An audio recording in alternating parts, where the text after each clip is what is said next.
Good morning, students. In the previous classes, we have started our chapter 3 from history section. Our chapter 3 is Sultans of Delhi. We have discussed in this chapter about Slave dynasty, Khalji dynasty, and Tughlaq dynasty.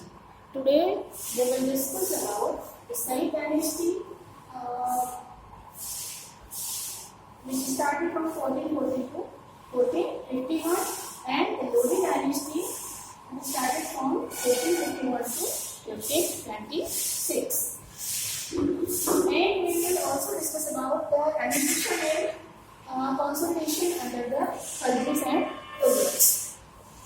So, let us start our remaining chapter 3. Today we will cover this chapter. So, let's start the Sayyid dynasty from 1414 to 1451. Almost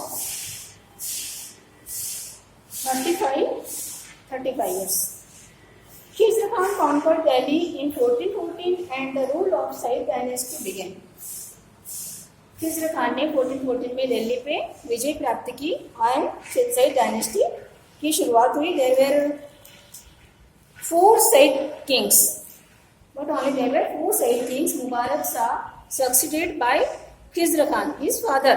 he was man of reason but the nobles were against him. But वहाँ के जो उनके दरबार के जो विद्वान थे, nobles थे, उनके हमेशा अगेंस्ट रहते थे. Most of his time was spent in controlling his nobles. तो उनका जो ज़्यादातर समय उनको खुश करने, उनको कंट्रोल करने में ही निकल गया था. मोहम्मद शाह बहुत मुबारक शाह का मोहम्मद शाह भतीजा था. And during this rain nobles became very powerful. और उनके समय में जो नॉबल्स थे उस राज्य के, वो बहुत ही शक्तिशाली, बहुत पावरफुल हो चुके थे. The last ruler Alauddin Alam Shah Sayyid lost Delhi to Bahlol Lodi in 1451. Last ruler Sayyid dynasty के जो थे अलाउद्दीन आलम शाह सईद, उन्होंने दिल्ली को खो दिया. बाहुलाल लोदी से उन्होंने हार प्राप्त की. एंड 1451 में उन्होंने दिल्ली को लॉस्ट किया. With this the rule of the Sayyid dynasty come to an end. और इसी के साथ सईद डायनेस्टी का अंत हो गया. Now we will come to the Lodi dynasty. This is from 1451 to 1526. Bahlal Lodi was the first ruler of the Lodi dynasty. He was the founder of the Lodi dynasty. Bahlal Lodi. He appointed loyal Afghan nobles as governors of important province. Afghan nobles को उन्होंने governors बनाया एक महत्वपूर्ण प्रांत का. His सल्तनत stretched from Punjab to Bihar. और उन्होंने अपना सल्तनत, अपना साम्राज्य बिहार से पंजाब से बिहार तक पूरा चलाया हुआ था. After his death his son Sikandar Lodi proved to be a very capable ruler. उनकी डेथ के बाद उनके पुत्र सिकंदर लोदी ने भी एक बहुत ही सक्षम राजा के रूप में उन्होंने अपना कार्य किया. He brought Jaunpur and Bihar under his rule. उन्होंने जौनपुर और बिहार को अपने साम्राज्य के दरमियान जीता था. He introduced many public welfare measures. उन्होंने बहुत सारे जन कल्याण की योजनाएं बनाई और उसको इंट्रोड्यूस की थी. He was succeeded by Ibrahim Lodi who was the last ruler of the Lodi dynasty. और उनके बाद इब्राहिम लोदी राजा बने जो कि लोदी डायनेस्टी के लास्ट रूलर के रूप में जाने जाते हैं. Ibrahim Lodi ascended the throne in 1517. उन्होंने 1517 में गद्दी प्राप्त की थी, राजगद्दी प्राप्त की थी. Fail to gain the support to Afghan nobles. और अफगान नॉबल्स को सपोर्ट करने में फेल हुई. Finally Daulat Khan Lodi invited Babur the ruler of Kabul. Finally Daulat Khan Lodi ने बाबर को काबुल के जो रूलर थे उनको इनवाइट किया इंडिया पे, इन्वेट करने के लिए, आक्रमण करने के लिए. And overthrow Ibrahim Lodi. और इब्राहिम लोदी पे भी, इंडिया और इब्राहिम लोदी दोनों पे उन्होंने आक्रमण करने के लिए उनके सपोर्ट, बाबर की सपोर्ट से उन्होंने, दौलत खान ने उनको इनवाइट करके इब्राहिम लोदी एंड इंडिया पे आक्रमण किया. Babur with an army of 10,000 defeated Ibrahim Lodi in the first battle of Panipat in 1526. 1526 में पानीपत के फर्स्ट बैटल में उन्होंने इब्राहिम लोदी को पराजित किया. With the defeat of Ibrahim Lodi Delhi Sultanate finally came to an end. और इस पराजय के साथ ही दिल्ली सल्तनत का अंत हुआ और इंडिया में दिल्ली में दिल्ली सल्तनत का अंत हुआ। Administration and consolidation under the Khaljis and Tughlaqs. उस समय का एडमिनिस्ट्रेशन कंसोलिडेशन क्या था खलजी और तुगलक के समय में, ये देखिए as vast as Delhi Sultanate needed reliable governors and administrators to manage the affairs of the kingdom। पूरे राज्य को संभालने के लिए एक सक्षम गवर्नर्स और एडमिनिस्ट्रेटर की उन्हें जरूरत थी। Then appointing aristocrats governors they favoured the special slaves called bandagan. उन्होंने जो उसके जो फेवरेट होते थे उनको क्या नाम दिया हुआ था, बंदगन। उन्होंने उस स्पेशल स्लेव्स को बंदगन बनाया था। This slaves were very carefully trained since they were to occupy some of the most important offices in the kingdom.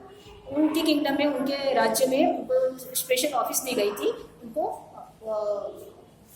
और उससे वो बहुत ही ट्रेंड तरीके से काम करते थे। The sultan trusted and depend heavily upon them. और सारे सुल्तान जो होते थे उनके पे विश्वास करते थे और बहुत ज़्यादा उनके पे डिपेंड भी रहते थे। The Khaljis and Tughlaqs continue to use the bandagan. Khalji और तुगलक ने बंदगन को कंटिन्यू यूज करना, उन्होंने कंटिन्यू अपने एडमिनिस्ट्रेशन के लिए उनका यूज किया। This bandagan were appointed as generals and governors. उनको इन बंदगन को, जो उनके फेवरेट्स होते थे स्लेव्स, उनको उन्होंने गवर्नर्स और एडमिनिस्ट्रेटर्स के रूप में, जनरल्स के रूप में उनको अपॉइंट किया जाता था। Patronage of this people by the Delhi Sultanate also sought many allies. Like the earlier sultans, the Khaljis and Tughlaqs appointed military commanders as governors of territories. These lands were called Iktas. Their holder was called Iqtidars. उस land को इक्तास कहा जाता था और उनके जो governor होते थे, उनके जो होल्डर होते थे, उनको इक्तदार कहा जाता था और मुफ्तीस कहा जाता था। The duty of the muftis was to lead military campaign wherever the sultan needed। जब भी सुल्तान को जरूरत हो तब मिलिट्री कैंपेन को उनको कंट्रोल करना, लीड करना होता था। In return for the services the muftis collected revenues as salary. जो रेवेन्यूज वो कलेक्ट करते थे वो एज ए सैलरी उनके लिए होती थी।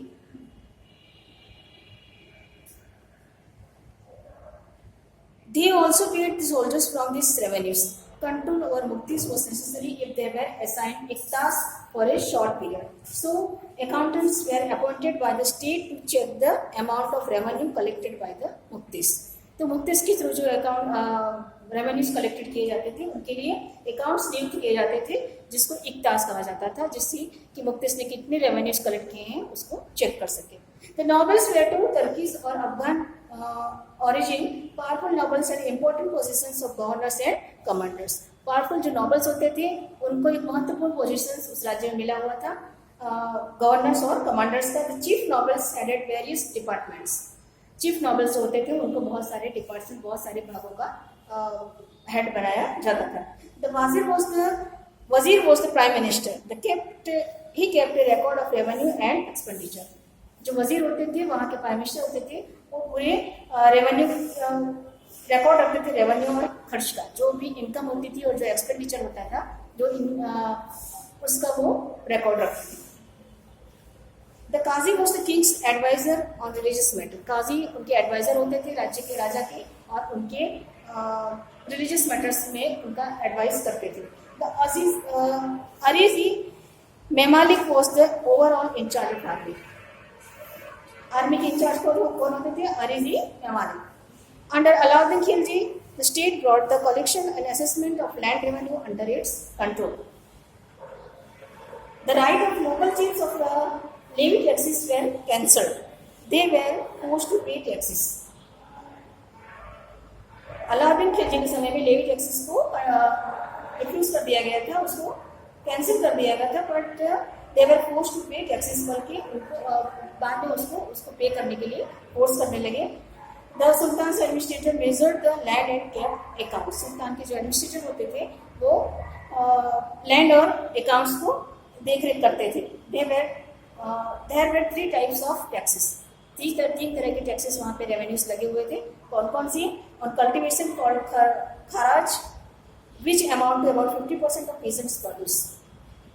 एक कल्टीवेशन पे लगा था, उसमें कैसे टैक्स देना होता था कि जो भी अमाउंट जो प्रोडक्शन होता था, कल्टीवेशन होता था, कल्टीवेशन का जितना भी प्रोडक्शन होता था उसमें का 50% उनको एज ए टैक्स पे करना पड़ता था।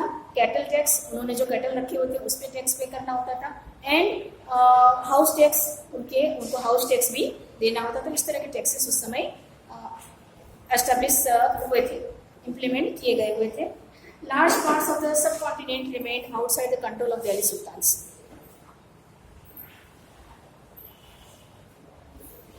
तो बाकी वो almost part of sub control, उस प्रांत के बहुत सारे आउटसाइडर पार्ट जो थे वो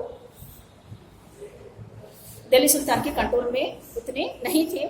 it was difficult to control distant province, वो जो उस प्रांत को कंट्रोल करना उनके लिए मुश्किल था। Even rulers like Alauddin Khalji and Muhammad Tughlaq could force their control in this areas for only a short duration. Even Alauddin Khalji and Muhammad bin Tughlaq जैसे किंग्स भी वहाँ पे कंट्रोल करने में बहुत ही कम टाइम पीरियड के लिए वहाँ पे उनका कंट्रोलिंग था। So students, today's our chapter is over. For the more details, you can study your case study given in this chapter. And in the next class, we will continue with Geography chapter 3. Thank you.